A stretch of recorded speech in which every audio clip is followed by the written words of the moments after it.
may well have disturbed both the audience and the actors at the old Globe Theater.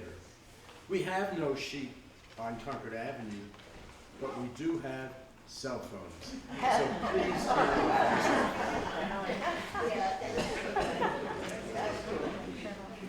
Good afternoon and welcome to the Francis Adelson Shakespeare Players production here in our spacious new theater at 34 Concord Avenue.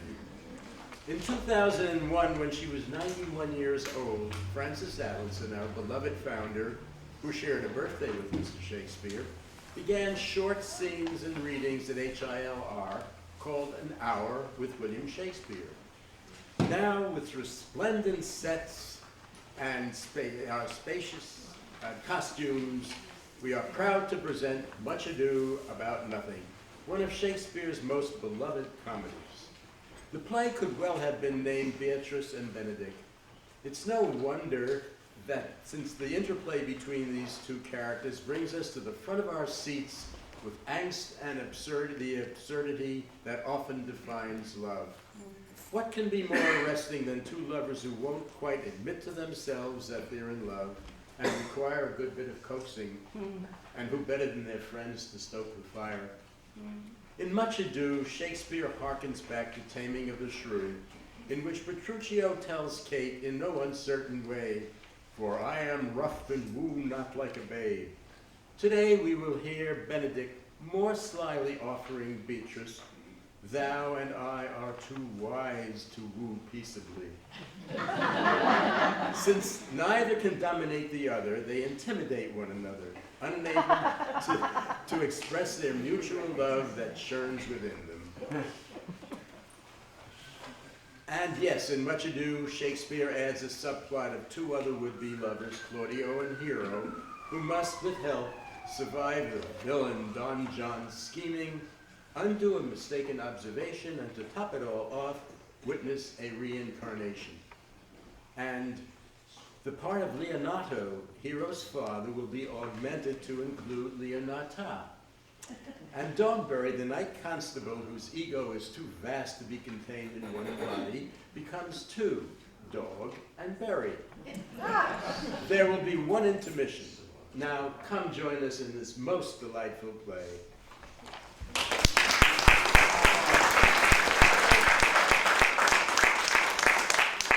I learn in this letter that Don Pedro of Aragon comes this night to Messina. When I left him, he was but 3 leagues off. How many gentlemen have you lost in this action?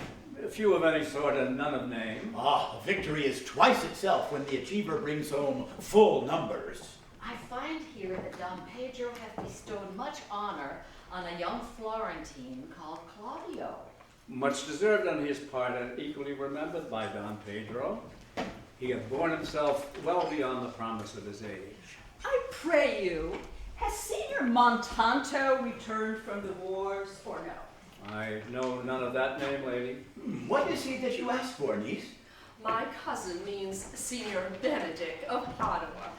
Oh, he's returned, and he's as pleasant as he ever was. I pray you, how many hath he killed? For I promise to eat all of his killing. Faith, niece, you tax Signor Benedick too much, but he'll be meek with you, I doubt it not. He hath done good service, lady, in these wars, and a good soldier too, lady. A good soldier to a lady, but what is he to a lord? A lord to a lord, a man to a man, stuffed with all honorable virtues. It is so indeed. He's no less than a stuffed man. You must not, sir, mistake my niece. There is a kind of merry war betwixt Signor Benedick and her. They never meet, but there's a skirmish of wit between them. Alas, he gets nothing by that. In our last conflict, 4 of his 5 wits went halting off. So now is the whole man governed with 1. So they'd have wit enough to keep himself warm, let him bear it for the difference between himself and his horse, for it is all the wealth he has left to be considered a reasonable creature. But I pray you, who is his companion now? He has every month a new sworn brother. I see, lady, this gentleman is not in your books. If he were, I would burn my study. But I pray you, who is his companion now? Is there no young squarer that will take a voyage with him to the devil? He's most in the company of the right noble Claudio. Oh, he will hang upon him like a disease. He's sooner caught than the pestilence, and the taker runs presently mad. Oh, God, help the noble Claudio! Don Pedro is approached. Good Signor,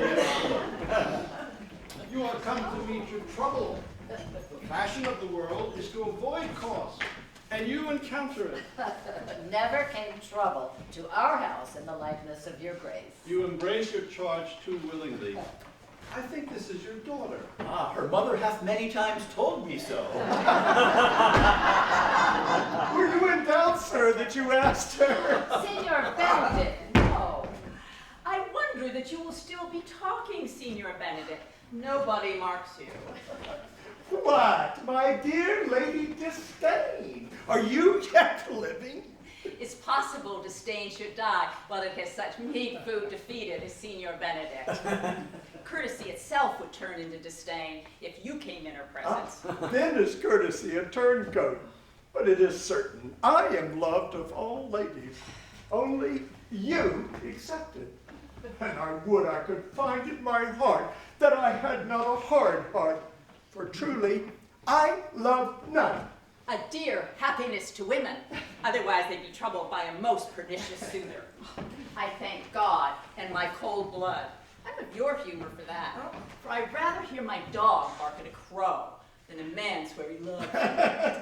God keep your ladyship still in that mind.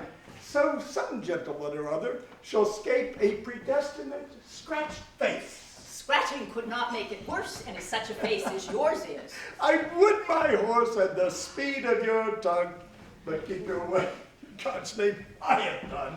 You always end with a jade's trick. I know you of old. Signor Claudio and Signor Benedict, my dear friend Leonato hath invited you all. I tell him we shall stay here at the least a month. You are most welcome, my lord. Being reconciled to the prince your brother, we owe you all duty. Thank you. I am not of many words, but I thank you. Please, did your grace lead on? Your hand, Leonato, we'll go together.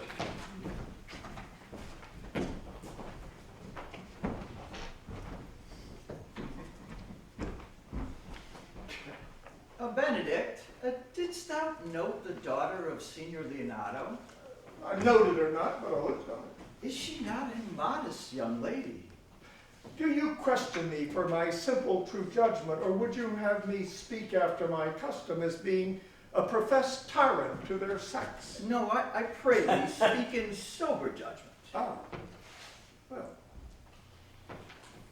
in faith, methinks she's too low for a high praise, too brown for a fair praise, and too little for a great praise. Would you buy her that you inquire after her? In mine eye, she is the sweetest lady that ever I looked on. I see yet without spectacles, and I see no such matter. Now, there's her cousin. And she were not possessed with a fury, exceeds her as much in beauty as the 1st of May doth the last of December. Ah, I hope you have no intent to turn husband, have you? I would scarce trust myself, though I had sworn the contrary, if Hero would be my wife. Is it come to this? Shall I never see a bachelor of 80 again? What secret hath held you here that you followed not to Leonato? He is in love. With who? Now that is your grace's part. Mark how short his answer is. With Hero, Leonato's short daughter. God forbid it should be otherwise. Amen, if you love her, because the lady is very well worthy. That I love her, I feel. That she is worthy, I know. No! Thou wast ever an obstinate heretic in the despite of beauty. That a woman conceived me, I thank her. that she brought me up, I likewise give her most humble thanks. But all women must pardon me, because I will not do them the wrong to mistrust any. I will do myself the right to trust none. And the fine is, I will live a bachelor. I shall see thee ere I die, look pale with love. With anger, with sickness, or with hunger, my lord, not with love. Prove that ever I lose more blood with love than I will get again with drinking wine. Pick out mine eyes with a ballad maker's pen, and hang me up at the door of a brothel house for the sign of blind Cupid. Well, if ever thou dost fall from this faith, thou wilt prove a notable argument. If I do, hang me in a bottle like a cat and shoot at me. Well, as time shall try, in time the savage bull doth bear the yoke. The savage bull may, but if ever the sensible Benedict bear it, pluck off the bull's horns and set them in my forehead, and let me be vilely painted, and in such great letters as they write, here is good horse to hire, let them signify under my sign, here you may see Benedict, the married man.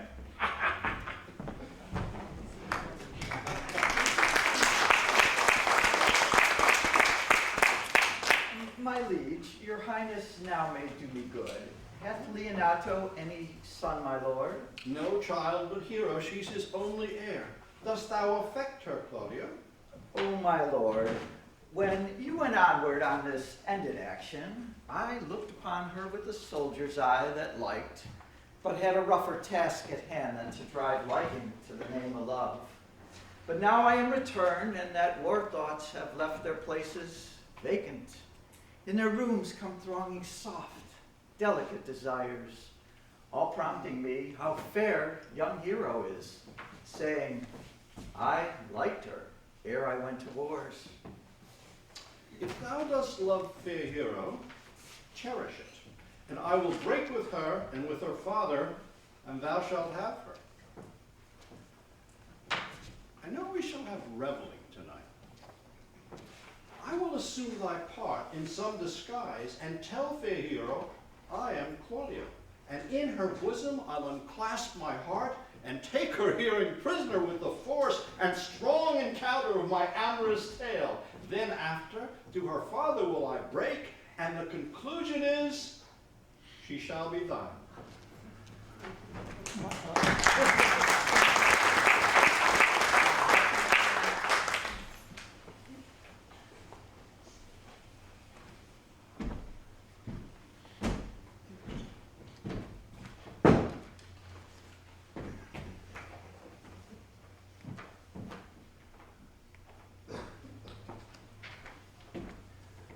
Good year, my lord.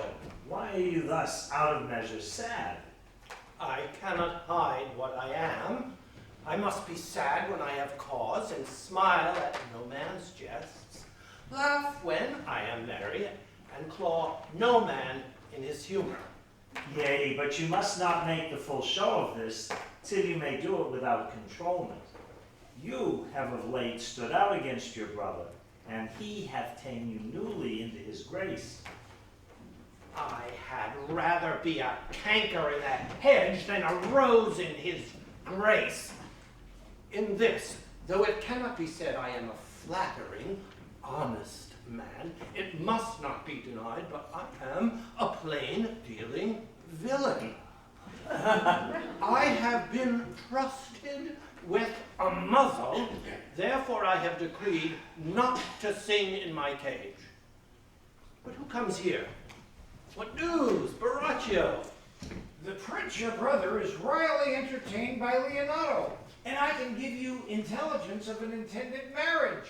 What fool is he that betrothed himself to unquietness? Oh, marry, it is your brother's right hand. What?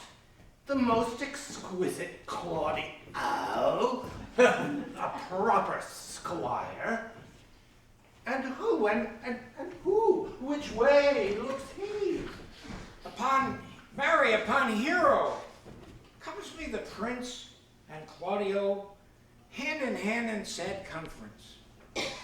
I whipped me behind the arras, and there heard it agreed upon that the prince should woo Hero for himself, and having obtained her, give her to Count Claudio. Come, this may prove food to my displeasure. That young startup hath all the glory of my overthrow. If I can cross him anyway, I bless myself every way. You both are sure and will assist me?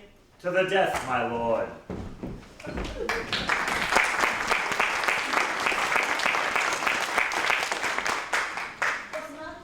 John here at supper. How tartly that gentleman looks. I never see him, but I'm heartburn for an hour after. He is of a very melancholy disposition. You know, what an excellent man that were made somewhere between himself and Signor Benedict. For the one is too like an idol and says nothing, and the other is too like my lady's eldest son, evermore tattling. With a good leg and a good foot, auntie, and money in his purse, such a man could win any woman in the world if he could get their goodwill.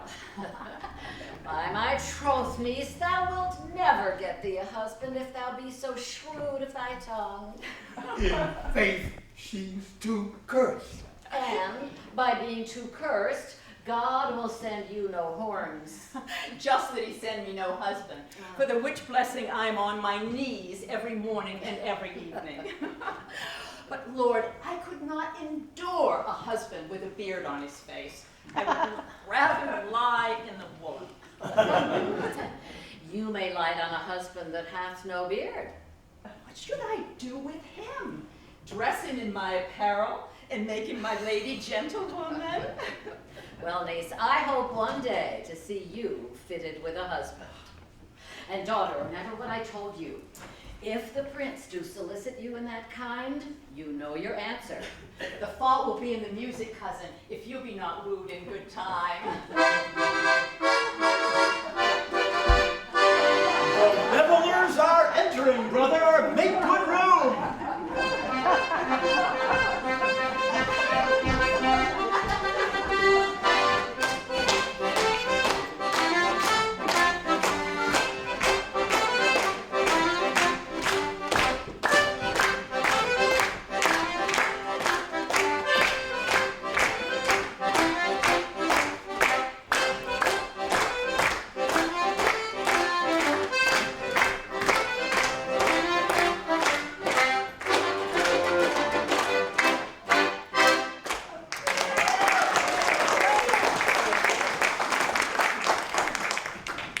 Lady, will you walk about with your friend?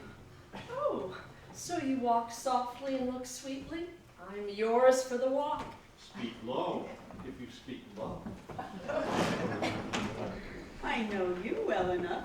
You are Senor Antonio. At a word, I am not. I know you by the waggle of your head. To tell you true, I counterfeit him. Oh, you could never do him so ill well, unless you were the very man. Will you not tell me who told you so? That I was disdainful, and that I got my good wit from 100 merry tales? Oh, that was Signor Benedict who told you so. Oh, what's he? I'm sure you know him well Oh, enough. not I, believe me. I pray you. What is he? He is the prince's jester, a very dull fool. Only his gift is telling impossible slanders. None but libertines delight in him, and the commendation is not for his wit, but for his villainy.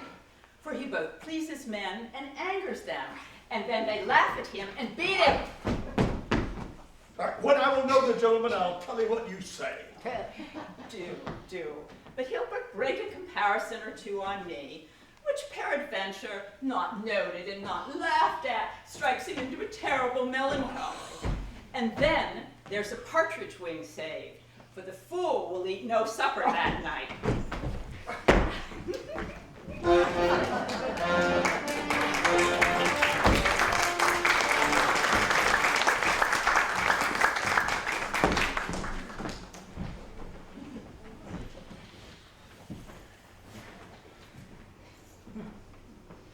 Are not you Signor Benedict? You know me well. I am he. Signor, you are very near my brother in his love. He's enamored on Hero. I pray you dissuade him from her. She is no equal for his birth. How know you that he loves her? I heard him swear his affection. So did I too. He swore he would marry her tonight. Come, let us to the banquet.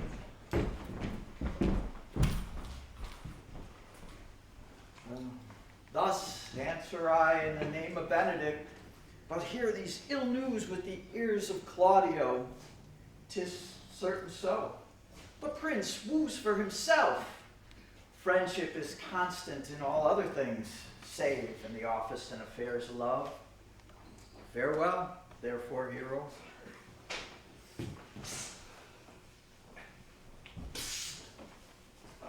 Come, will you go with me? Whither? About your own business, County, for the prince has got your hero. I wish him joy of her.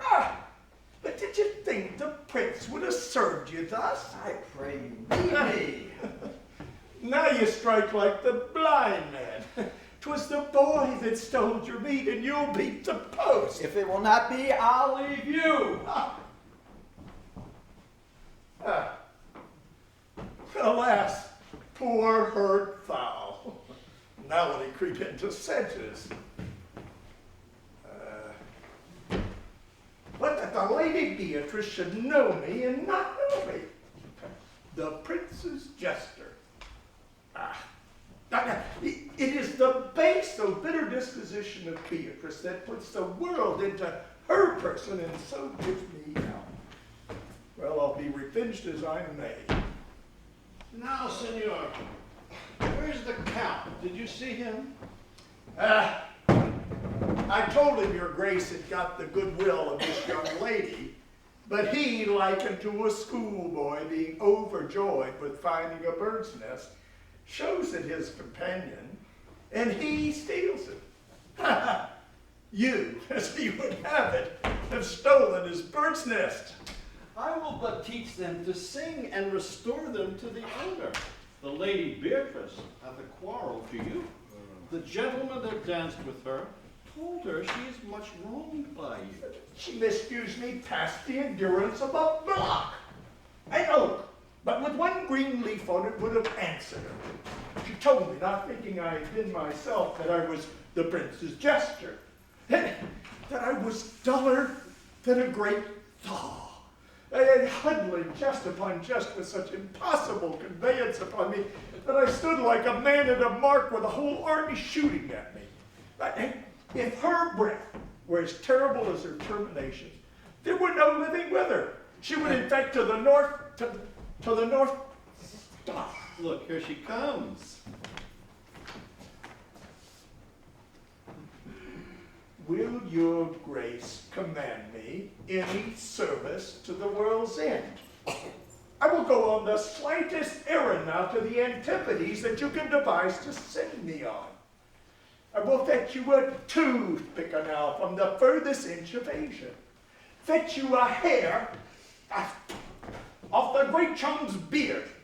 Do you any embassies to the pygmies rather than hold 3 words conference with this harpy? Oh, God, sir.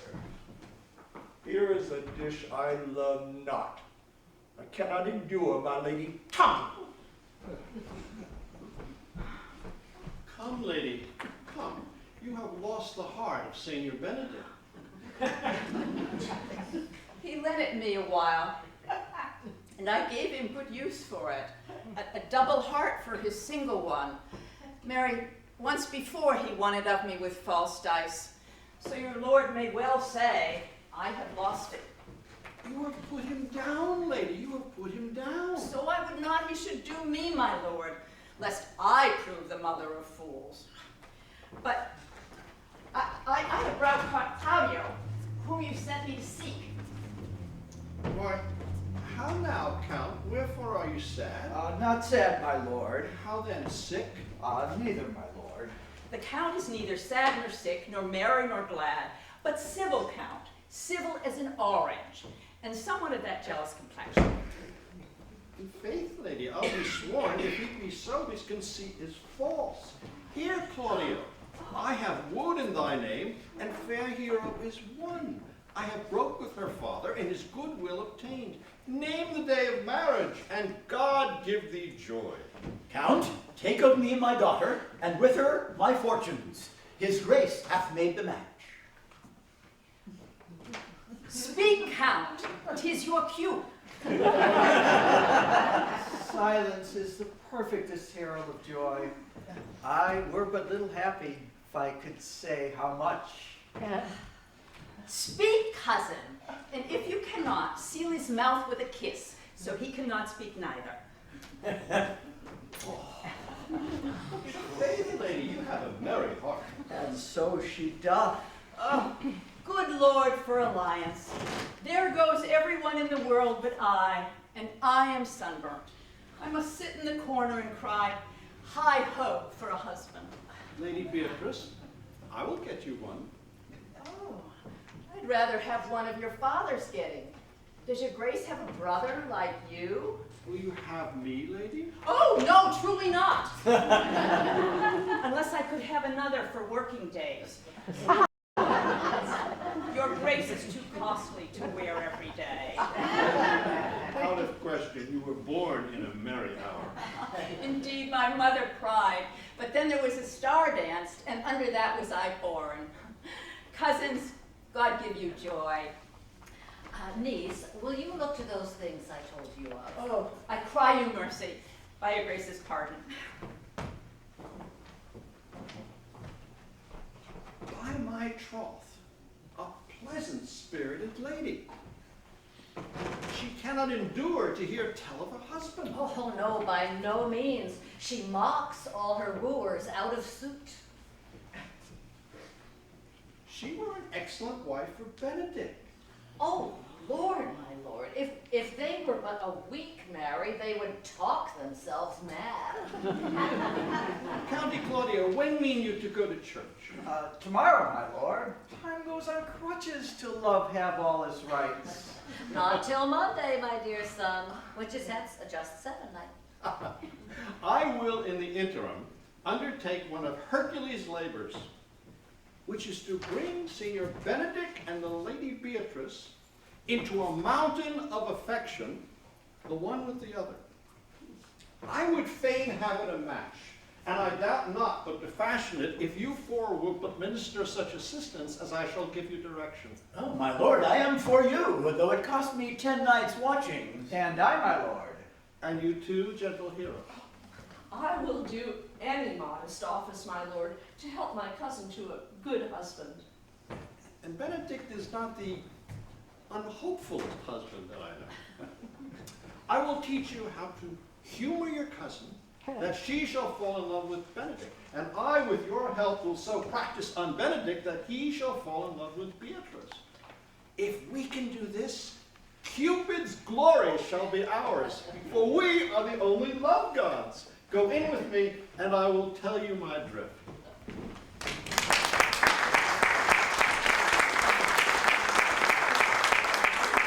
It is so, the Count Claudio shall marry the daughter of Leonato. Yea, my lord, I can cross it. Not honestly, my lord, but so covertly that no dishonesty shall appear in me.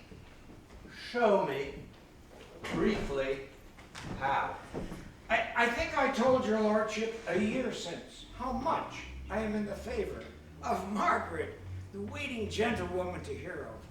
I can, at any unseasonable instant of the night, appoint her to appear to look out at her lady's chamber window.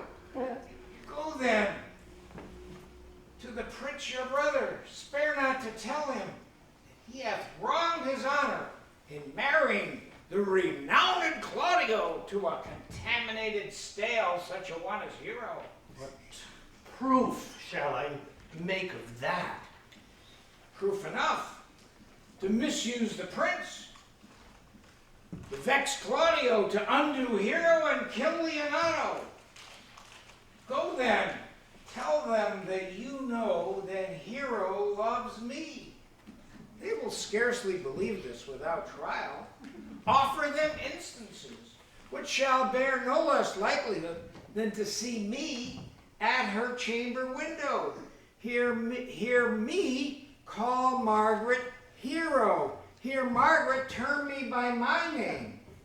And bring them to see this the very night before the intended wedding.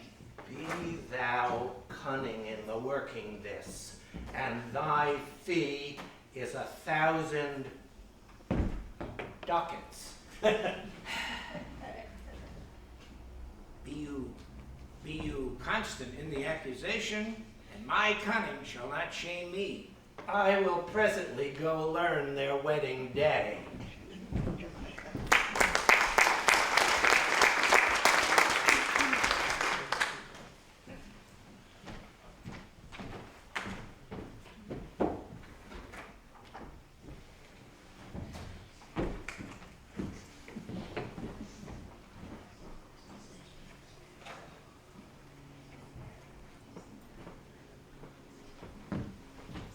I do much wonder that one man, seeing how much another man is a fool when he dedicates his behaviors to love, will, after he hath laughed at such shallow follies in others, become the argument of his own scorn by falling in love.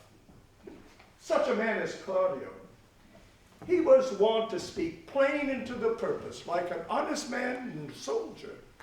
Now as he turned orthography, his words are a very fantastical banquet, just so many strange dishes. May I be so converted and sing with these others? Cannot tell. No, I think not. Now, one woman is fair, yet I'm well. Another is wise, yet I'm well. Another virtuous, yet I am well. But until all the graces be in one woman shall not come in my grace. Well, rich she shall be, that's certain. Wise, or I'll none. Fair, or I'll never look on her.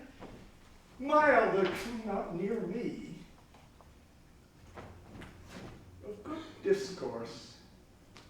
An excellent musician, and her hair shall be of what color it please God. Become the prince of Monsieur Love, will hide me in the arbor. Shall we hear this music? Yea, my good lord, how still the evening is. As hushed on purpose to grace harmony. See you where Benedict hath hid himself. Oh, very well, my lord. Come, Balthazar, we'll hear that song again.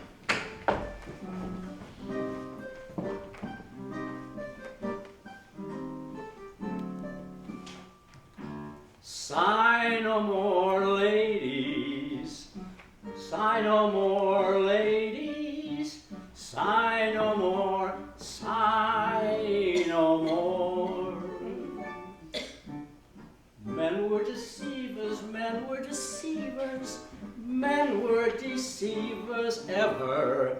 In one thing constant never, one foot in sea and one on shore. To one thing constant never. Then sigh not so and let them go. Sigh not so and let them go, and be you blithe and bonny. Be you blithe and bonny, converting all your sounds of woe into hey nonny nonny nonny. Sigh no more, ladies. Sigh no more, ladies. But be you blithe and bonny. Be you blithe and bonny, converting all your sounds of woe into hey nonny nonny nonny.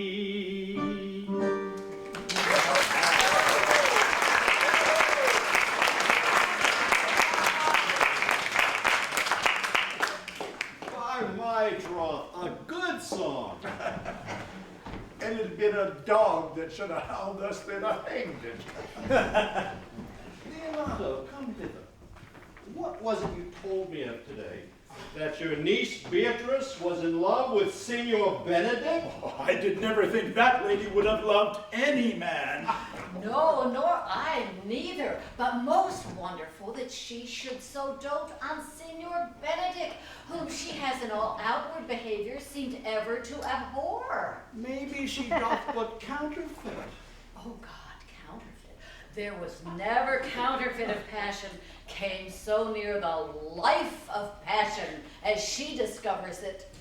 Bake dog, well, this fish will bite. How? How, pray you? You amaze me. I would have thought her spirit had been invincible against all assaults of affection. I would have sworn it, my lord, especially against Benedict. I should think this a gull, but that the blue hair couple speak it. Knavery cannot sure hide himself in such reverence. He hath ta'en the infection. Has she made her affection known to Benedict? No, and she swears she never will. That's her torment. Indeed, shall I, says she, that have so oft encountered him with scorn, write to him that I love him? This says she. Now, when she is beginning to write to him, for she will be up 20 times a night, and there will she sit in her smock till she have read a sheet of paper. My daughter tells us all, and the ecstasy has sometimes so overborne her that my daughter is afeard she may do a desperate outrage to herself. It is very true. It were good that Benedict knew of it by some other, if she will not discover it. To what end? He would but make a sport of it and torment the poor lady worse. And he should. It were an alms to hang him. She's an excellent, sweet lady. And she is exceedingly wise. In everything but in loving Benedict. I pray you, tell Benedict of it, and hear what it will say. Oh, were it good, think you? She says she will die if he love her not. Oh. And she will die ere she make her love known. And she will die if he woo her, rather than she will bate one breath of her accustomed crossness. She doth but well. If she were to make tender of her love, 'tis very possible he'll scorn it. For the man, as you know all, hath a contemptible spirit. He is a very proper man. Oh, before God, and in my mind, very wise. He doth indeed show some sparks that are like wit. And I take him to be valiant. Oh, as Hector, I assure you. Well, I'm sorry for your niece. Shall we go seek Benedict and tell him of her love? Oh, never tell him, my lord. Let her wear it out with good counsel. Nay, that's impossible. She may wear her heart out first. Well, we'll hear further of it by your daughter. Let it cool a while. I love Benedict well, and I could wish he would modestly examine himself to see how much he is unworthy so good a lady.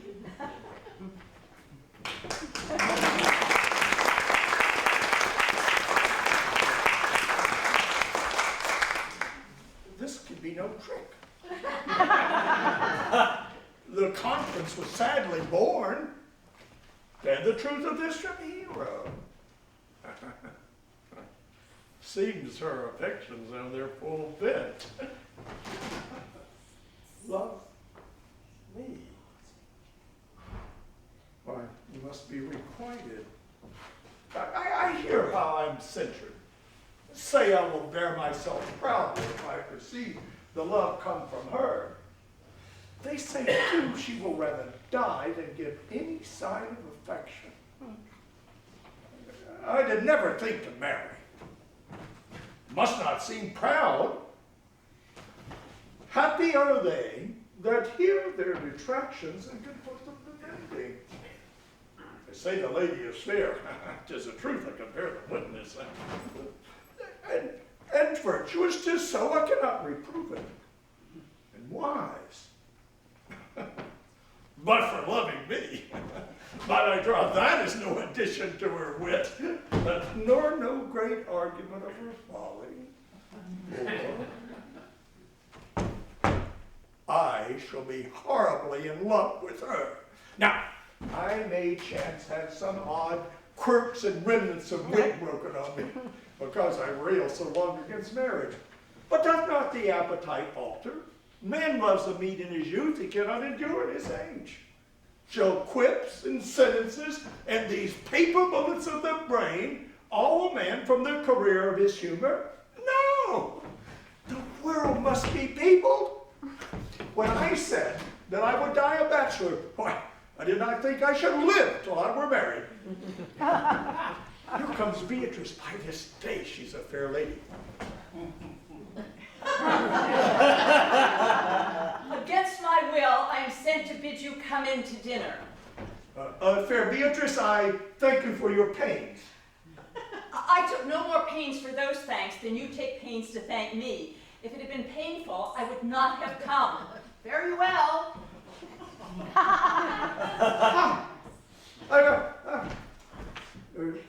Against my will, I am sent to bid you come in to dinner. Now, there's a double meaning in that.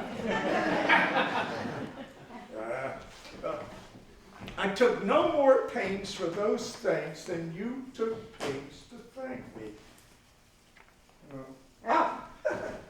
Why, that's as much as to say, any pains I take for you were as easy as thanks. If I do not take pity of her, I'm a villain. I'll go get her picture.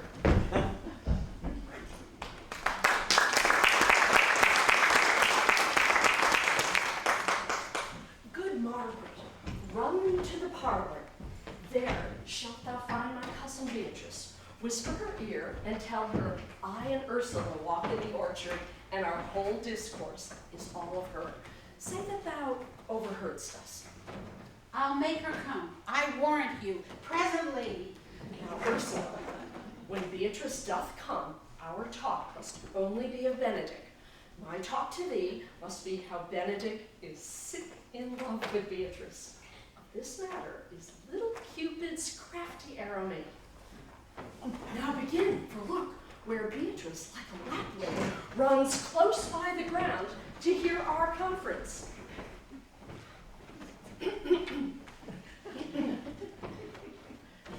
No, truly, Ursula, she is too disdainful. I know. Her spirits are as coy and wild as haggards of the rock. But are you sure that Benedick loves Beatrice so entirely? So says the prince and my new betrothed lord. And did they bid you tell her of it, madam? They did entreat me to acquaint her of it, but I persuaded them, if they loved Benedick, to wish him wrestle with affection, never to let Beatrice know of it. For nature never framed a woman's heart of prouder stuff than that of Beatrice. Disdain and scorn ride sparkling in her eyes. Sure, I think so. And certainly it were not. And certainly it were not good she knew his love, lest she make sport at it. Why, you speak truth. I never yet saw a man, how wise, how noble, young, how rarely featured, but she would spell him backward. So turns she every man the wrong side out. Sure. Such carping is not commendable. But who would dare tell her so? If I should speak, she would mock me into air. Oh, she would laugh me out of myself, press me to death with wit. Therefore, let Benedick, like covered fire, consume away in sighs, waste inwardly. It were a better death than die with mocks. Yet, tell her of it, madam. Hear what she will say. go to Benedict and counsel him to fight against his passion. He is the only man of Italy. Always accepted my dear Claudio. When are you married, madam? Oh, every day. Tomorrow. Come, go inside. I'll show thee some attires and have thy counsel. She's blind, I warrant you. We have caught her, madam. Some Cupid kills with arrows, some with traps.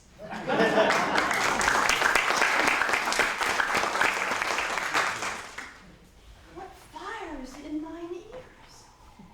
Can this be true? Stand I condemned for spite and scorn so much? Well, contempt farewell, and maiden pride adieu. No glory lies behind the back of such. And Benedict, love on. I will requite thee, taming my wild heart to thy loving hand. And if thou dost love, my kindness shall incite thee to tie your love up with a holy band. For others say thou dost deserve, and I believe it better than reportingly.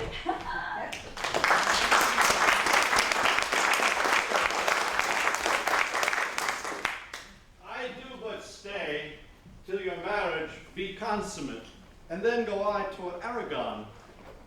I'll bring you thither, my lord, if you'll vouchsafe me. Nay, that would be as great a soil in the new gloss of your marriage as to show a child his new coat would forbid him to wear it.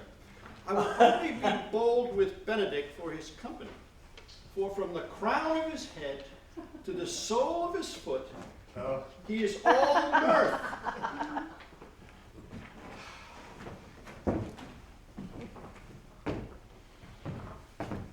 Gallants, I am not as I have been. So say I. Methinks you are sadder. I hope he be in love. Hang him, truant. There's no true drop of blood in him to be truly touched with love. If he be sad, he wants money. I have the toothache. What, sigh for the toothache? Anyone can master a grief, but they that have it. If he be not in love with some woman, there's no believing old signs. Brushes his hair of mornings? What does that bode? And when was he wont to wash his face? Indeed, that tells a heavy tale for him. Conclude,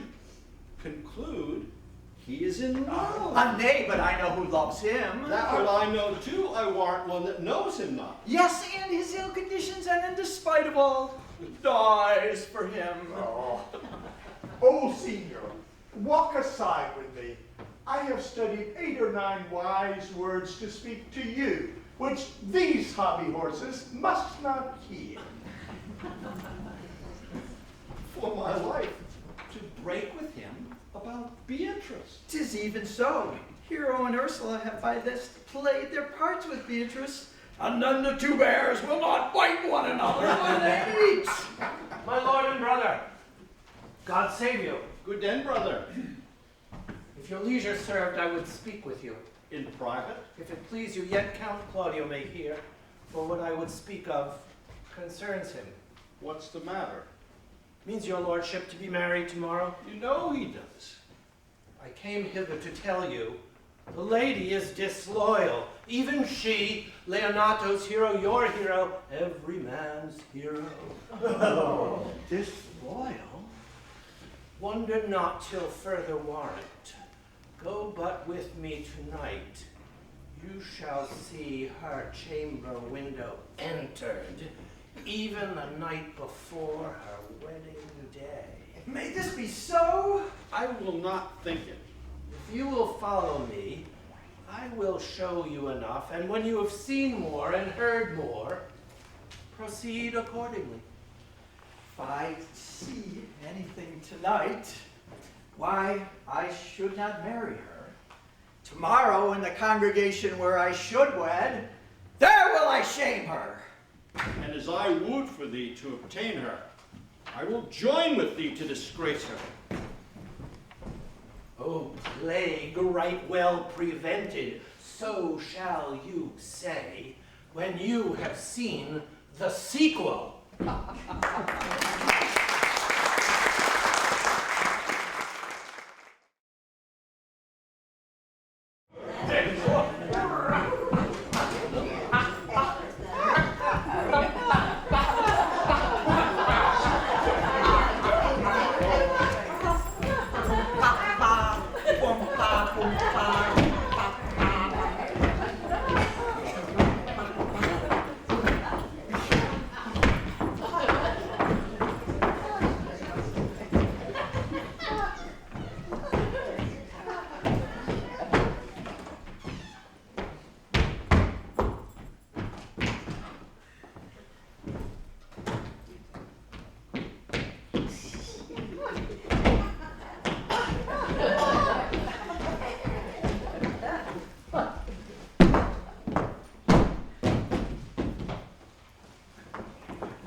Are you good men and true?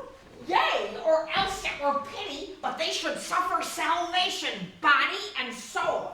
Nay, that were a punishment too good for them, being chosen for the prince's watch. Well, give them your charge, neighbor Dogberry. First, who think you the most desertless man to be constable? You okay, sir, or George Seacole, for they can write and read. Come hither, neighbor Seacole. To be a well-favored man is the gift of fortune, but to write and read comes by nature. Both which, Master Constables? You have, I knew it would be your answer. Well, you were thought here to be the most senseless and fit man for the constable of the watch. Therefore, bear you the lantern.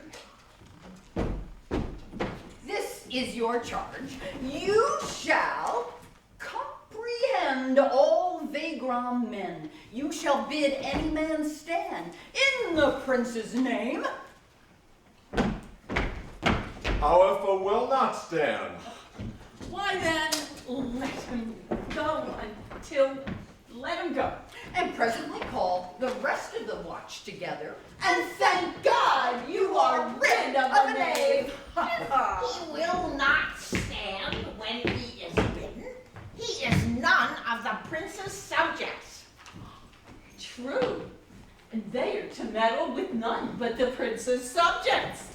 You are to make no noise in the streets, for the watch to babble and to talk is most tolerable, and not to be endured. We will rather sleep than talk. We know what belongs to a watch. Why, you speak like an ancient and most quiet watchman. For I cannot see how sleeping should offend. Only have a care that your bills be not stolen. Well, you are to call at all the alehouses and bid those that are drunk, get them to bed. How if they will not? Why?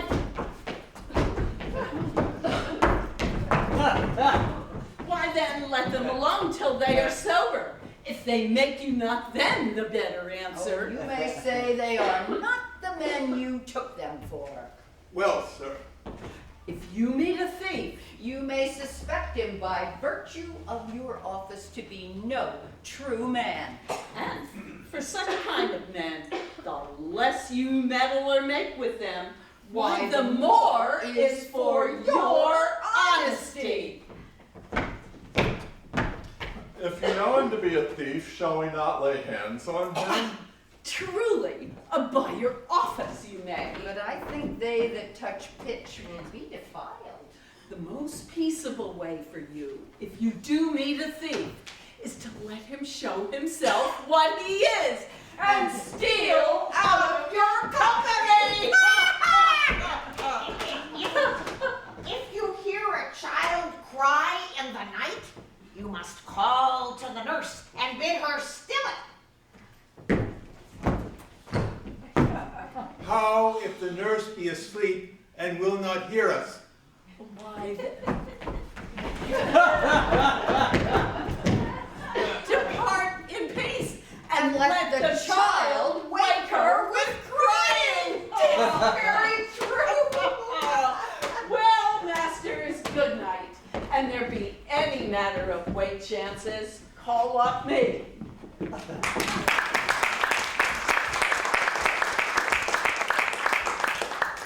Well, masters, we hear our charge. Now let's go sit here by the church bench till 2. And then, All to bed! One word more, honest neighbors.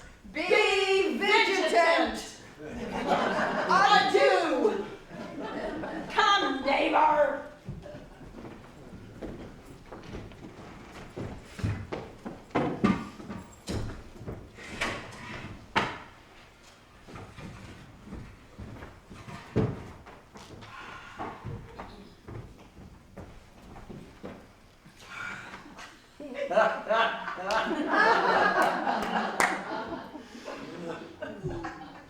What, Conrad? Conrad, I say! Here, man, I got thy elbow. Oh, stand thee close. Some treason, masters.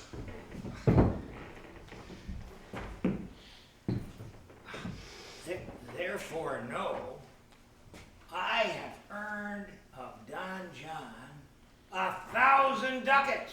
Is it possible that any villainy should be so dear? Didst thou not hear somebody? No, 'twas the vein on the house.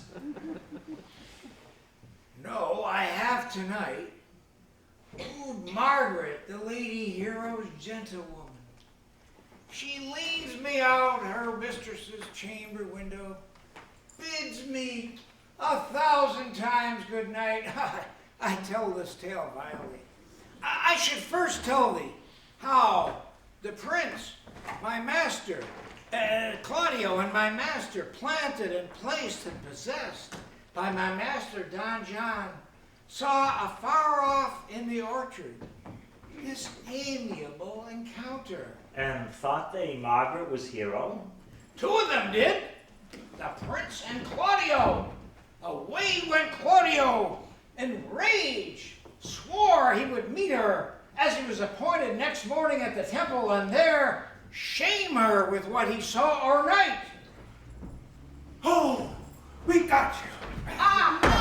we charge you in the prince's name, stand. Call up the right master constable. We have here recovered the most dangerous piece of lechery that ever was known in the Commonwealth. Masters! Never speak, we charge you in the prince's name. You must obey.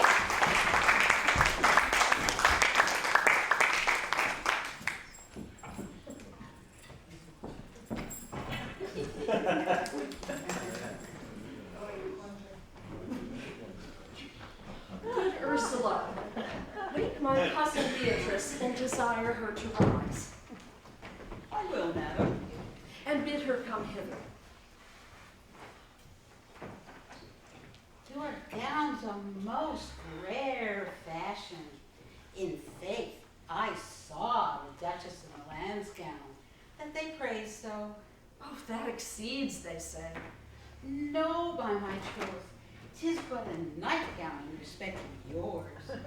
Yours is worth 10 on it. God give me joy to wear it, for my heart is exceeding heavy. 'Twill be heavier soon, by the weight of a man. Fie upon thee! Art not ashamed? Of what, lady? Of speaking honorably? Is there any harm in the heavier for a husband? None, I think. Be it the right husband and the right wife. Ask my Lady Beatrice else. Here she comes. Good morrow, coz. Oh, good morrow, sweet hero. Why, how now? Do you speak in the sick tune? I am out of all other tune, methinks. But 'tis almost 5 o'clock. 'Tis time you were ready. Oh, by my troth, I am sick. Oh, I hope. Oh. sent me. They are an excellent perfume. I can't smell. I am stuffed. Made and stuffed. There's goodly catching of cold. By my troth, I am sick. Get you some of this distilled Cardius Benedictus and lay it on your heart. Benedictus? Why Benedictus? You have some moral in this Benedictus? Oh, Moral? By my troth, I have no moral meaning. You may, perchance, think that I think you are in love. Nay, Byerley, I am not such a fool as to think what I cannot think, if I would think my heart out of thinking. Yet, Benedict was just such another. And now has he become a man. He swore he'd never marry. And yet now, in despite of his heart, he eats his meat without grudging. And how you may be converted, I know not. But methinks you look with your eyes as other women do. what a pace thy tongue keeps. Not a false gallop. Withdraw. The prince, the count, Signor Benedict, Don John, and all the gallants of the village are come to take you to church. Oh, come help me dress, good cause, good Mag, good Ursula.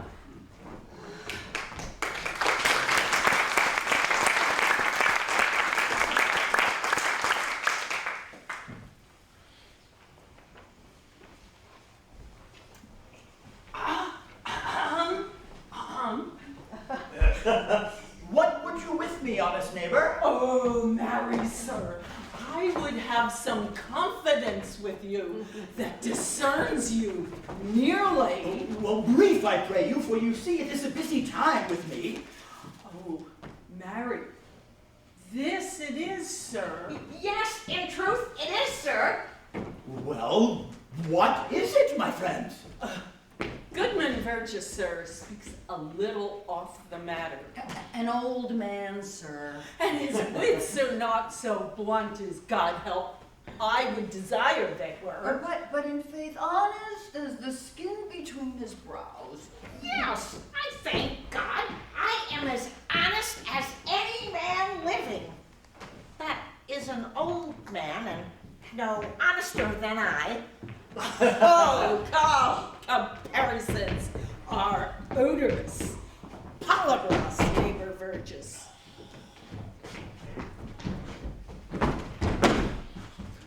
Neighbors, you are tedious. Oh, it pleases your worship to say so. We are the poor duke's officers. But truly, for mine own part, if I were as tedious as a king. Oh, I could find it in my heart to bestow it all of your worship. All thy tediousness on me? Oh, yea, and 'twere 1,000 pound more than 'tis. For I hear as good exclamation on your worship as of any man in the city. Oh, and though I be but a poor man, I am glad to hear it. And so am I. I would fain know what you have to say. Marry, sir, our watch tonight, accepting your worship's presence, attaining a couple of as arrant knaves as any in Messina. Good old man, sir. Oh, he will be talking. As they say, when the age is in. Oh, the wit is out. Oh, well, God help us. It is a world to see. Well said, in faith, neighbor Verges. Well, God's a good man. And when two men ride of a horse, one must ride behind. But God is to be worshipped. All men are not alike, alas, good neighbor. I must leave you. One word, sir. Our wants, sir, have indeed comprehended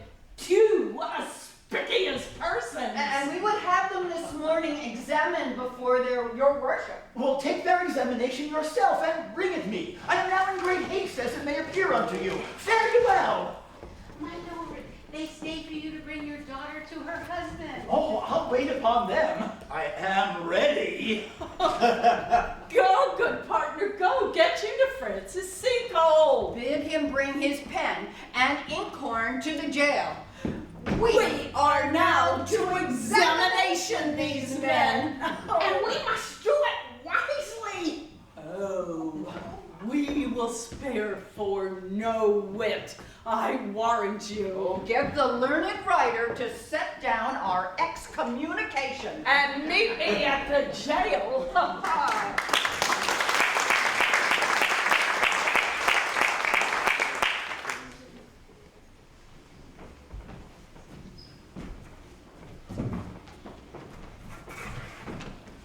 Come, Friar Francis, be brief, only to the plain form of marriage.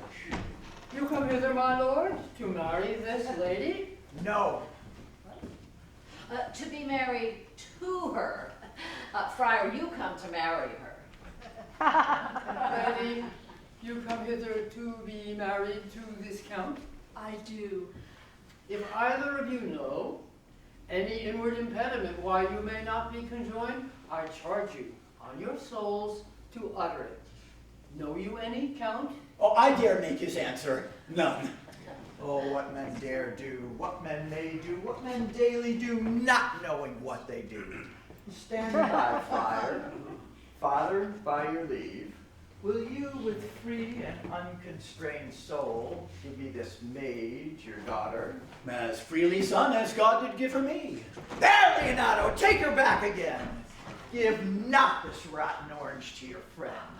Would you not swear, all you that see her, that she were a maid by these exterior shows? But she is none. She knows the heat of a luxurious bed. Her blush is guiltiness, not modesty. What do you mean, my lord? Not to knit my soul to improve wanton. You seem to me as Diane in her orb, as chaste as is the bud ere it be blown. But in your blood you are more intemperate than Venus, or those pampered animals that rage in savage sensuality. Sweet prince, why speak not you? What should I speak? I stand dishonored that have gone about to link my dear friend to a common stale. Are these things spoken, or do I but dream? Madam, they are spoken, and these things are true. Let me but move one question to your daughter. What man was he talked with you yesternight out of your window betwixt 12 and 1? Now, if you are a maid, answer to this. I talked with no man at that hour, my lord. Why then are you no maiden? Leonardo, I am sorry you must hear. Upon mine honor, myself, my brother, and this grieved count did see her, hear her, at that hour last night, talk with a ruffian at her chamber window, who hath indeed, most like a liberal villain, confessed the vile encounters they have had 1,000 times in secret. O hero, what a hero hadst thou been, if half thy outward graces had been placed about thy thoughts and counsels of thy heart. But fare thee well, most foul, most fair. Farewell, thou pure impiety and impious purity. Why now, how cousin, wherefore sink you down? Come, these things come thus to light. Smother her spirits up. How doth the lady? Dead, I think. Help, uncle. Oh, sweet hero. Uncle, Senior Benedict, friar. Oh, fate, take not away thy heavy hand. Death is the fairest cover for her shame that may be wished for. How now, cousin hero? Wherefore? Why? Doth not every earthly thing cry shame upon her? Could she here deny the story that is written in her blood? She is fallen into a pit of ink that the wide sea hath drops too few to wash her clean again. Sir, madam, be patient. For my own part, I'm so attired and wonder I know not what to say. Oh, on my soul, my cousin is belied. Lady, were you her bedfellow last night? No, truly not. But until last night, I had this 12-month been her bedfellow. Confirmed, confirmed. Oh, that is stronger made, which was before barred up with ribs of iron. Hear me a little. I have been silent so long, and given way unto this coursed fortune. By noting of the lady, I have marked 1,000 blushing apparitions to start into her face, 1,000 innocent shames in angel whiteness beat away those blushes. Trust not my reading nor my observations, my reverence, calling, nor divinity, if this sweet lady lie not guiltless here, under some biting arrow. Friar, it cannot be. Thou seest that all the grace that she hath left is that she will not add to her damnation a sin of perjury. She not denies it. Lady, what man is he you are accused of? They know that do accuse me. I know none. If I know more of any man alive than that which made modesty doth warrant, let all my sins lack mercy. There is some strange misprision in the princes. Two of them have the very bent of honor. If their wisdoms be misled in this, the practice of it lives in John the Bastard, whose spirits toil in frame of villainies. I know not. If they speak but truth of her, these hands shall tear her. If they wrong her honor, the proudest of them shall well hear of it. Pause a while, and let my counsel sway you in this case. Your daughter here, the princess left for dead. Let her a while be secretly kept in and publish it that she is dead indeed. Maintain a mourning ostentation, and on your family's old monument hang mournful epitaphs, and do all rites that appertain unto a burial. What shall become of this? And what will this do? Marry, this well carried shall on her behalf change slander to remorse. She dying, as it must so be maintained, upon the instant that she was accused, shall be pitied, lamented, and excused of every hearer. And if it sort not well, you may conceal her as best befits her wounded reputation in some reclusive or religious life, out of all eyes, tongues, minds, and injuries. Senior Leonardo, let the friar advise you. Being that I flow in grief, the smallest twine may lead me. 'Tis well consented, presently away, for to strange sores, strangely they strain the cure. Come, lady, die to live. This wedding day perhaps is but prolonged. Have patience and endure.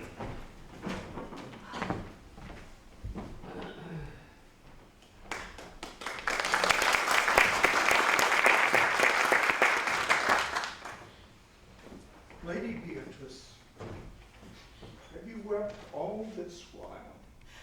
Yea, and I will weep a while longer. I will not desire that.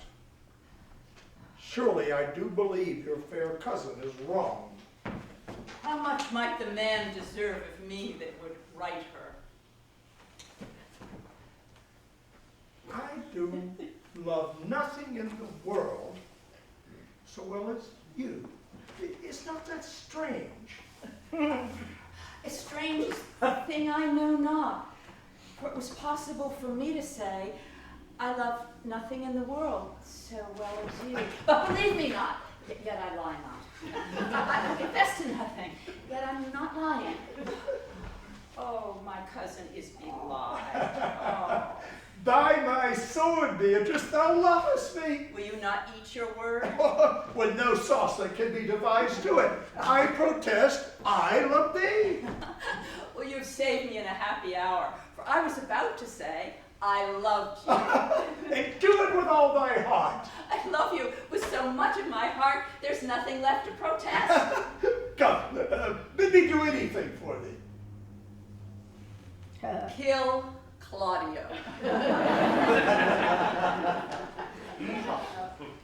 Not for the wide world. You kill me to deny it. Tarry, sweet Beatrice. No, I am gone. No, I am here. There is no love in you. Let me go. Beatrice. Faith, I will go. Is Claudio thine enemy? Oh, is he not proved in the height of villain, that has slandered, scorned, and dishonored my kinswoman? Oh, that I were a man! To take her in hand until I were to join hands, and then, with public slander, uncovered accusations, she is totally belied. Oh, if I were a man, I would eat his heart in the marketplace. Hear me, Beatrice. Oh, sweet hero. She is wronged, she is slandered, she is undone. Oh. Princes and counties, surely a princely testimony, a goodly count, Count Comfect, a sweet gallant. Oh, if I were a man for his sake, I cannot be a man with wishing. Therefore I will die a woman with grieving. Tarry, Beatrice. I love thee. Think you in your soul that Count Claudio hath wronged Hero? As surely as I have a heart or a soul. Enough. Enough. I am engaged. I will challenge him. By this hand, Claudio shall render me a dear account. As you hear of me, so think of me. Go, comfort your cousin. I must say she is dead. And so, farewell.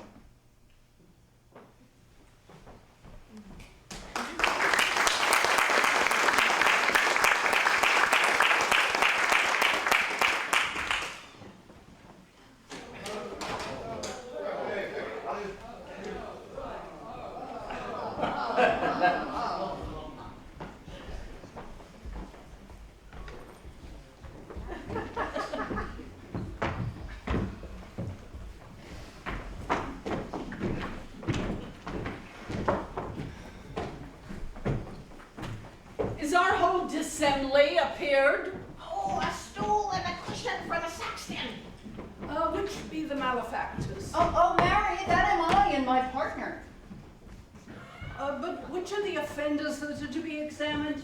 Let them come before Master Constable. Mary, let them come before me. What is your name, friend?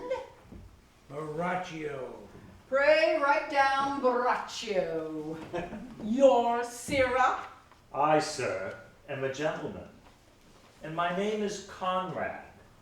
Oh, write down, Master Gentleman, Conrad. Masters, do you serve God? Yes, sir, we do hope. Now write down that they hope they serve God. And write God first, but God defend that God should go before such villains. Masters, it is proved already that you are little better than false knaves. How? Answer you for yourselves. Marry, sir, we say we are none. A marvelous witty fellow, I assure you, but I will go about with him. Come you hither, Sirrah, a word in your ear. I say to you, it is thought, you are false knaves. Sir, I say to you, we are none. Oh, well, stand aside. For God, they are both in a tale. Have you writ down that they are none? Master Constable, you go not the way to examine. You must call forth the watch that are their accusers. Oh, yea, Mary, that's the eftest way. Let the watch come forth. Masters, I charge you in the prince's name, accuse these men.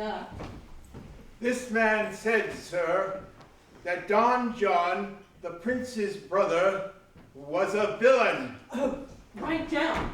Prince John, a villain. Why, this is flat perjury to call a prince's brother villain. What heard you him say else? Married that he had received 1,000 ducats of Don John for accusing the Lady Hero wrongfully. Oh, flat burglary, as ever was committed. And that Count Claudio did mean, in his words, to disgrace Hero before the whole assembly and not marry her. Oh, villain, thou wilt be condemned to everlasting redemption for this. And this, masters, is more than you can deny. Prince John is this morning secretly stolen away. Hero was in this manner accused, and in this very manner refused, and upon the grief of this, suddenly died. Master Constable, let these men be branded and brought to the another. Oh, come, let them be opinioned. Coxcomb. God's my life, where's the sexton? Let him write down the prince's officer coxcomb. Come, bind them. Thou naughty varlet. Away. You are an ass. You are an ass. Dost thou not suspect my place? Dost thou not suspect my years? Oh, that he were here to write me down. An ass. And masters, remember that I am an ass. So bring him away. Oh, that I writ down an ass.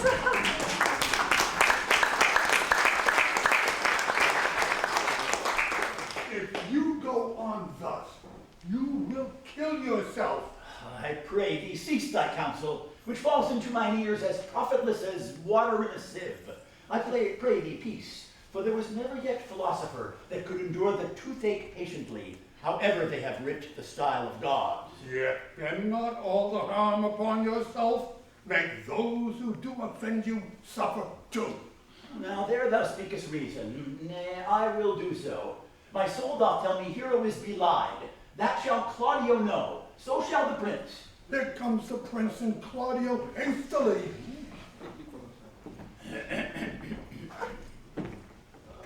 Good end, good end. Good day to both of you. Some haste, my lord. Well, fare you well, my lord. Are you so hasty now? Well? Nay, do not quarrel with us, good old man. Nay, never lay thy hand upon thy sword. I fear thee not.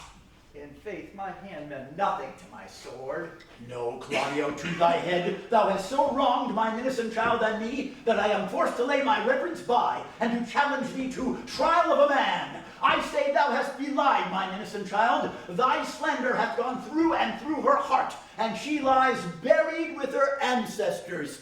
Oh, in that tomb where never scandal slept, save this of hers, framed by thy villainy. My villainy? Thine, Claudio, thine, I say. You say not right, old man. My lord, I'll prove it on his body if he dare. Away, I will not have to do with you. Come, 'tis no matter, do not you meddle. Let me deal in this. Gentlemen both, we will not wait your patience. My heart is sorry for your daughter's death, but on my honor, she was charged with nothing but what was true and very full of proof. My lord! I will not hear you. No? Come, brother, away. I will be heard.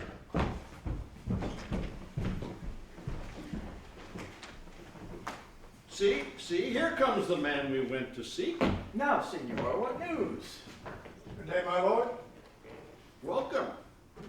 You are come almost apart, almost afraid. We'd like to have had our two noses snapped off with two old men without teeth. In a false quarrel, there's no true valor.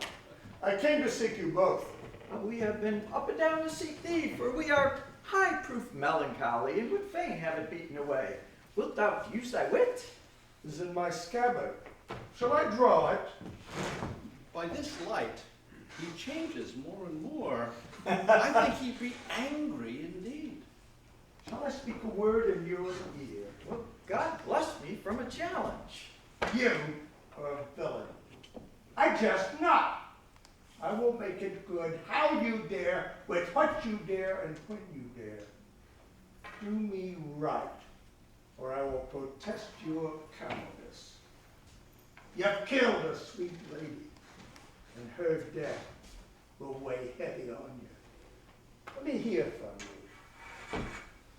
Well, I will meet you so I may have good cheer. What, a feast? A feast? On the faith I thank him. He hath bid me to a calf set and capon, the which if I do not carve most curiously, say my nice knot. I'll tell thee how Beatrice praised thy wit the other day. I said thou hast a fine wit. True, said she, a fine little one. Nay, said I, a good wit. Just, said she, it hurts nobody. Thus did she an hour together transhape thy particular virtues. Yet at last she concluded with a sigh, thou wast the properest man in Italy. Fare you well, boy. You know my mind. I will leave you now to your gossip-like humor. You break jest as braggarts do their blades, which, God be thanked, hurt not. My lord, for your many courtesies I thank you. I must discontinue your company. Your brother is fled from Messina. You have among you killed a sweet and innocent lady. For my lord Lackbeard there, he and I shall meet. Until then, peace be with him.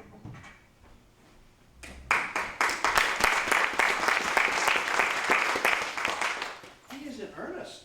In most profound earnest. And I'll warrant you for the love of Beatrice. And have challenged it. Most sincerely. Did he not say my brother was fled? Come you, sir. If justice cannot tame you, she shall ne'er weigh more reasons in her balance.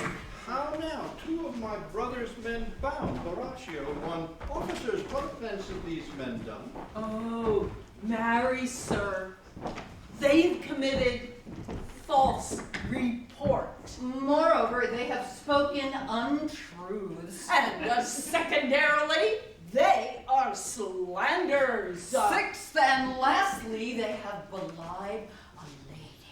And to conclude, they are lying knaves. Who have you offended, masters, that you are thus bound to your answer? This learned constable is too cunning to be understood. What's your offense? Sweet prince, let me go no farther to mine answer. Do you hear me, and let this count kill me? I have deceived even your very eyes. What your wisdoms could not discover, these shallow fools have brought to light. My villainy they have upon record, which I would rather seal with my death than repeat over to my shame. The lady is dead upon mine and my master's false accusation. Runs not this speech like iron through your blood? I have drunk poison while he uttered it. But did my brother set thee on to this? Yea, and paid me richly for the practice of it. Sweet hero, now thy image doth appear in the rare semblance that I loved at first. Come, bring away the villains. Oh, come bring them away.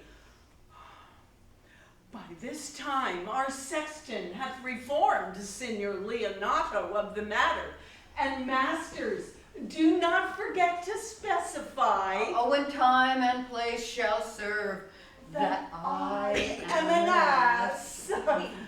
Here comes Master Signor Leonato and the sexton too. Which is the villain?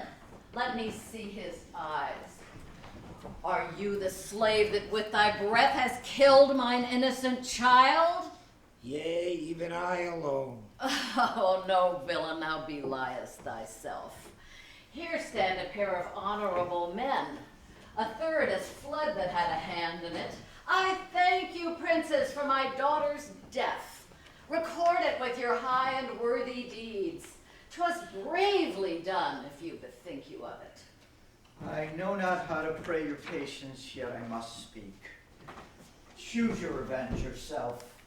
Impose me to what penance your invention can lay upon my sin. Yet sinned I not, but in mistaking. By my soul, nor I. And yet to satisfy this good old man, I would bend under any heavy weight that he'll enjoin me to. I cannot bid you bid my daughter live, that were impossible. But I pray you, possess the people in Messina here, how innocent she died. Hang her an epitaph upon her tomb and sing it to her bones. Sing it tonight. Tomorrow morning, come you to my house. And since you could not be my son-in-law, be yet my nephew. My brother hath a daughter, almost a copy of my child that's dead. And she alone is heir to both of us. Give her the right you should have given her cousin, and so dies my revenge. Oh, noble sir, your overkindness doth bring tears for me. I do embrace your offer. Tomorrow I will expect your coming. Tonight I take my leave.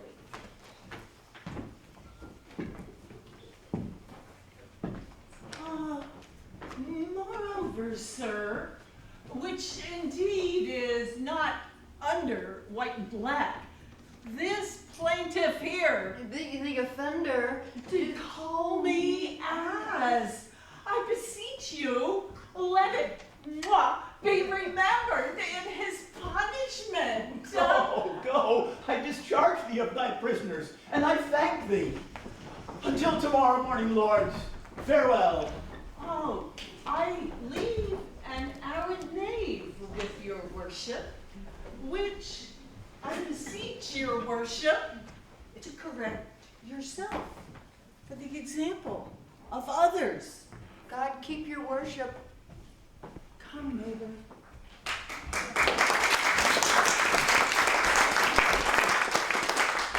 We will not fail. Tonight I mourn with Hero.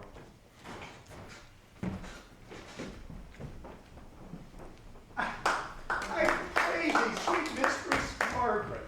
Deserve well in my hands by helping me to the speech of Beatrice. Well, I will call Beatrice to your, who I think have legs. And therefore will come.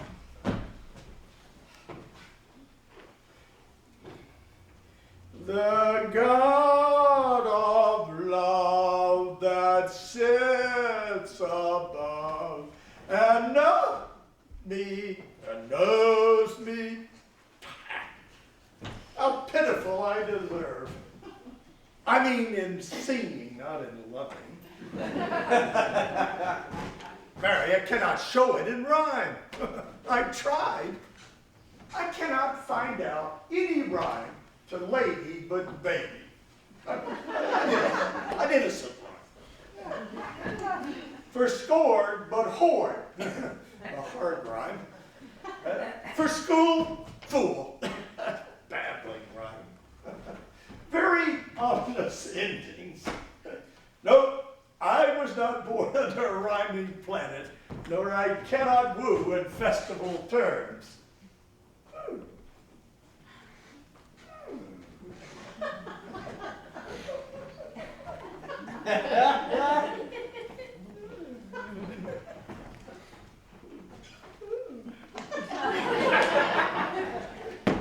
Sweet Beatrice, wouldst thou come when I called thee? Oh, yea, and depart when you bid me. Oh, stay but till then. Well, then is spoken fairly well.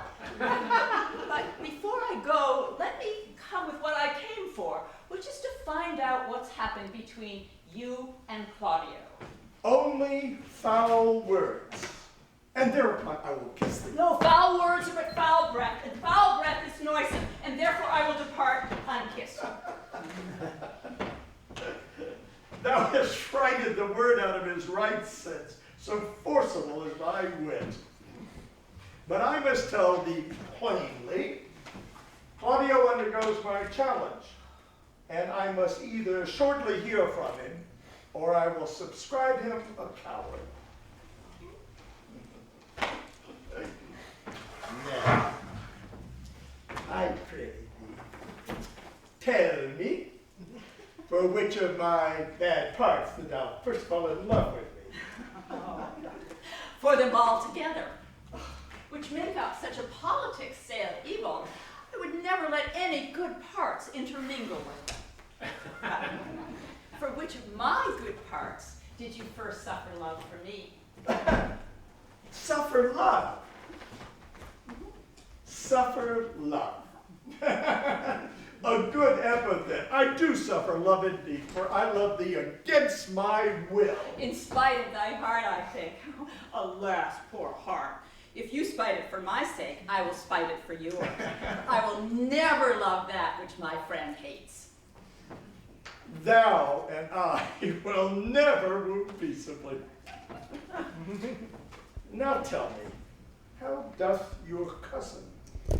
Very ill. Oh. And how do you?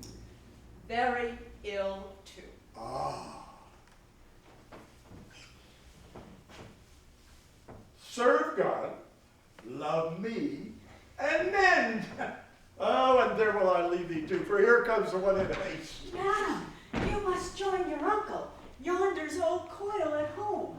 It is proved my lady hero hath been falsely accused, the prince and Claudio mightily abused, and Don John is author of all, who is fled and gone.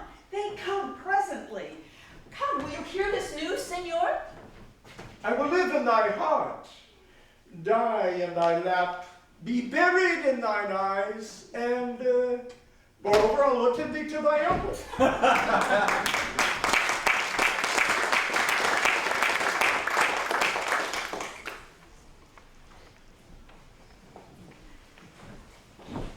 Did I not tell you she was innocent?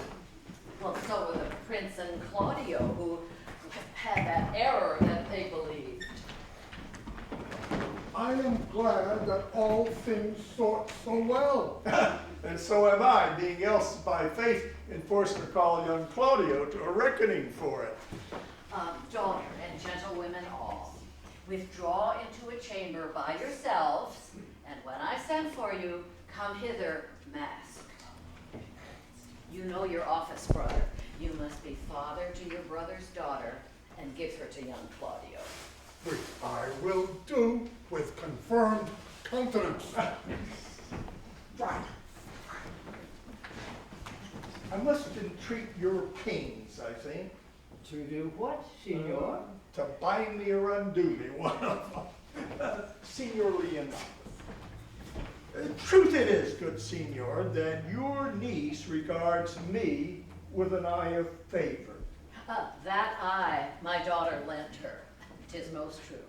And I do with an eye of love requite her. Well, the sight whereof I think you had from me, from Claudio and the prince. But what's your will? Your answer, sir, is enigmatical. But for my will is that your goodwill may stand with ours this day to be conjoined in the honorable state of marriage, for which good friar shall desire your help. My heart is with your liking. And my help. Here come the prince and Claudio. Good morrow to this fair assembly. Good morrow, Prince. Good morrow, Claudio. We here attend you. Are you yet determined today to marry with my brother's daughter? I'll hold my mind were she in Ethiopia. Call her forth, brother. Here's the friar ready. Good morrow, Benedict. Why, what's the matter that you have such a February face? So full of frost, and storm, and cloudiness. I think he thinks upon the savage bull. Bull Jones, sir, had an amiable low. And some such strange bull leaped you a father's cow, and cut a calf in that same noble feat, much like to you, for you have just his bleat. For this I owe you. Here comes other reckonings, which is the lady I must seize upon. Profane is she, and I do give you her. Why, then she is mine. Sweet, let me see your face. No, no, that you shall not. Not till you take her hand before this friar and swear to marry her. Give me your hand before this holy friar. I am your husband, if you like me. When I lived, I was your other wife. And when you loved, you were my other husband. Oh, another hero! Nothing certainer. One hero died defiled, but I do live. And surely as I live, I am a maid. The former hero. Hero that is dead. She died, my lord, but whiles her slander lived. All this amazement can I qualify when that the holy rites are ended, and I tell you largely of fair hero's death. Soft and fair, friar. Which is Beatrice? I answer to that name. What is your will? Do not you love me? Why, no. No more than reason. Why then your uncle and the Prince and Claudia have been to see this, so you did. Do not you love me? Why? No, no more than reason. Well, then my cousin Margaret and Ursula are much deceived, for they did swear you did. They swore you were almost sick for me. They swore you were well nigh dead for me. There's no such matter. But then you did not love me. Well, no, but in friendly recompense. Cousin, you know you love the gentleman.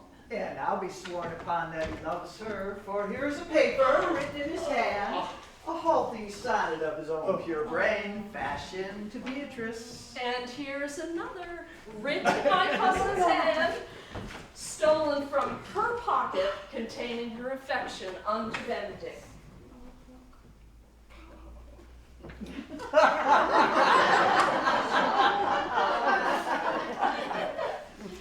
A miracle. Here's our own hands against our hearts. Oh, come, I will have thee. But by this light, I take thee for pity. I will not deny you.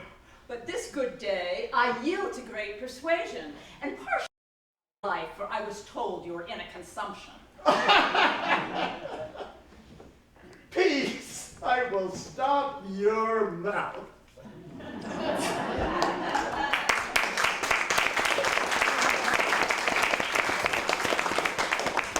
How dost thou, Benedict the married man? I'll tell thee what, Prince.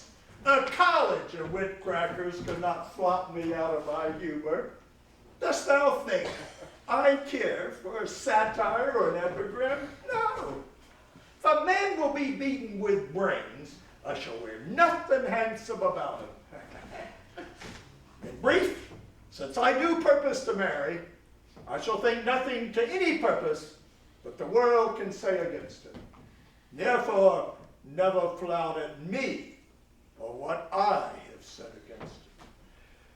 For man is a giddy thing.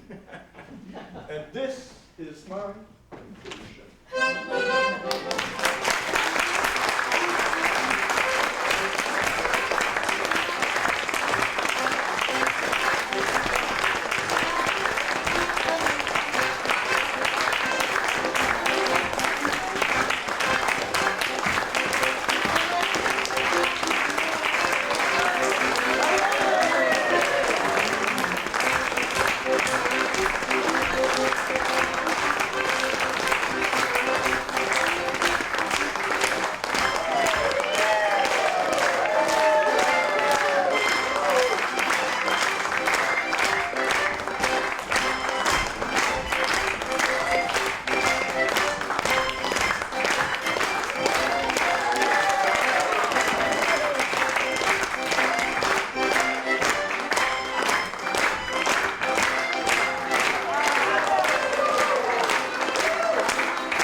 wonderful production possible, so we carry on with that tradition.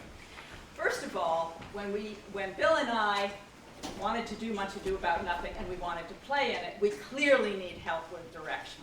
So we went to Richard Berger, and this wonderful person.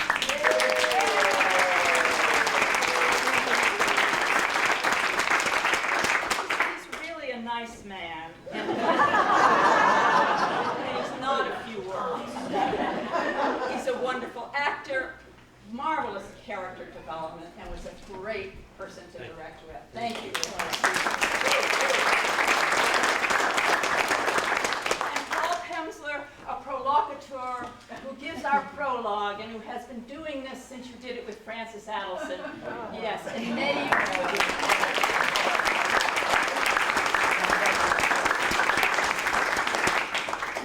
probably have a sense that we're looking at something here in the middle, which is our prompter that, gives us our lines and our cue lines. And the wonderful person who makes all that possible will never come down front. Bruce Knoke always says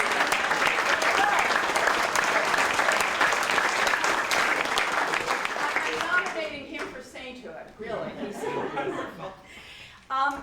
Now I want Susan Harris from stage right, and come on down here. Nancy Raphael from the green room, and Cynthia Salton from stage left, if you would come down here.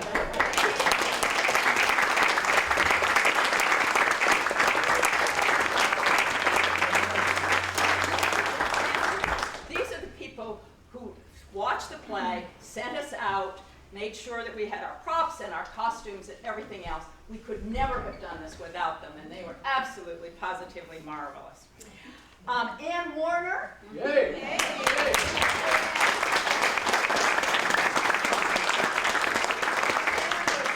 Behind the scenery playing for David, but has consulted with us on all things musical, and we are always incredibly grateful to you.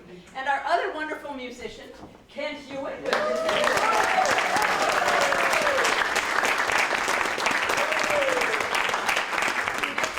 Makes my feet dance and my heart sing, let me tell you.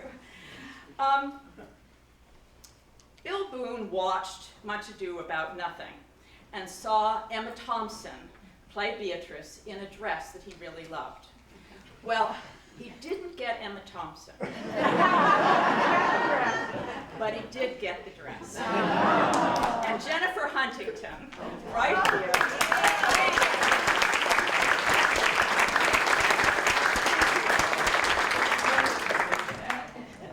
Now, I would actually be here all night, and we would all be here all night, if I could tell you everything that Sebastian, Stephen, and Tess have done for us.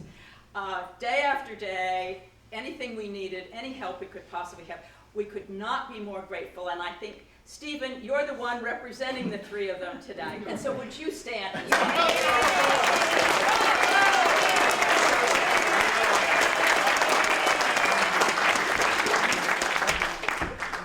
And now I'm going to introduce someone that most of you don't know, but you do know her work. Barbara Landy, who has not even been here a year, and most of the time that was working on this production. Now, I had to learn 350 lines. That was easy compared to enumerating the list of things that she has done to contribute to this production. I intended to, the way actors do, write them on here, but I forgot. So you all help me out if I leave out anything. First of all, the poster that you see reproduced on the playbill, she did the playbill, she did the poster. She has filmed most of the rehearsals we've had so that, as Bobby Burns said, we could see ourselves as others see us. That was not all that good. But she's filmed these productions, which will now appear very shortly on YouTube, and we think we'll probably be a little bit better at that. There's also going to be the documentary that she's preparing. It's going to take a while. She's got about 30,000 pictures by my count on the production that we've done here. And so many other things that, is there anything? Oh, yeah. This scenery, this magnificent scenery that Barbara has done. I point out to you, being a guy who likes numbers, that when this is hung, as it will be, of course, in the Louvre Museum in Paris, alas, it will only be the second largest painting in the joint. I said to myself, is this could this possibly be larger than David's Coronation of Napoleon? Yes, by 30 square feet. There's another picture, but you know, Barbara's working on some extensions over here because we need 20 more square feet. That's all. So Barbara, thank you so much.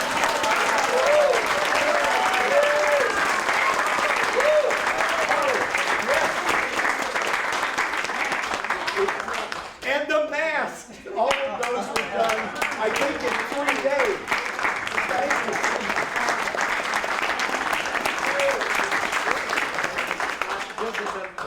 Remember, my character, there are no small parts. Bill and Pat have put in a month, 2 months of hours on this, 6 months, a year of hours on this play, in their directing and the planning. The planning was unbelievable. If ever you need an invasion, these guys, bring them up.